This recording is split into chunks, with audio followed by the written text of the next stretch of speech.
J'ai répondu à l'invitation du Conseil économique et social parce que pour améliorer les conditions économiques et sociales de la population congolaise, le Conseil a souhaité connaître mon point de vue et le point de vue du chef de l'État par rapport aux questions de la corruption.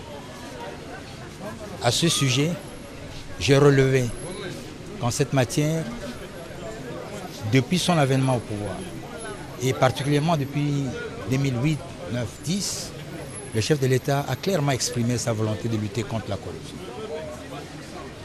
Il vous souviendra la politique de la tolérance zéro. Il vous souviendra une série de mesures prises sous son instruction. Deuxièmement, nous avons relevé aussi dans cet exposé que nous disposons de nombreux instruments juridiques, les textes de lois et règlements pour lutter contre la corruption. Nous avons enfin relevé qu'il existe aussi une kyrielle d'institutions chargées de lutter contre la corruption. La problématique, c'est est-ce que le mot d'ordre du chef de l'État a été respecté par les autres institutions de la République sur cette question-là.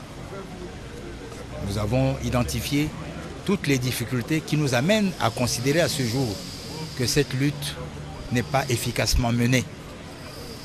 Et nous avons évoqué en termes de critères qu'à ce jour, dans nos différentes prisons que nous avons, il n'y a pas de personnes condamnées pour corruption. S'il y en a peut-être une ou deux personnes. Ça signifie qu'on ne condamne pas les gens par notre secteur de justice pour corruption. Toutes les actions qui ont été menées tout récemment, et en particulier je pense au redressement qui est continu, que nous sommes en train de faire dans le secteur de sport par exemple, dans lequel l'État a englouti 17 millions de dollars. L'État a englouti 17 millions de dollars avec des résultats très peu satisfaisants dans le secteur du sport. Nous sommes satisfaits et rappelons que cette lutte sera menée et que, après, avec l'appui du chef de l'État, nous pensons que, et l'appui de tous les Congolais, que ce problème sera inscrit comme étant un enjeu national central de notre gouvernance démocratique et de notre gouvernance de demain.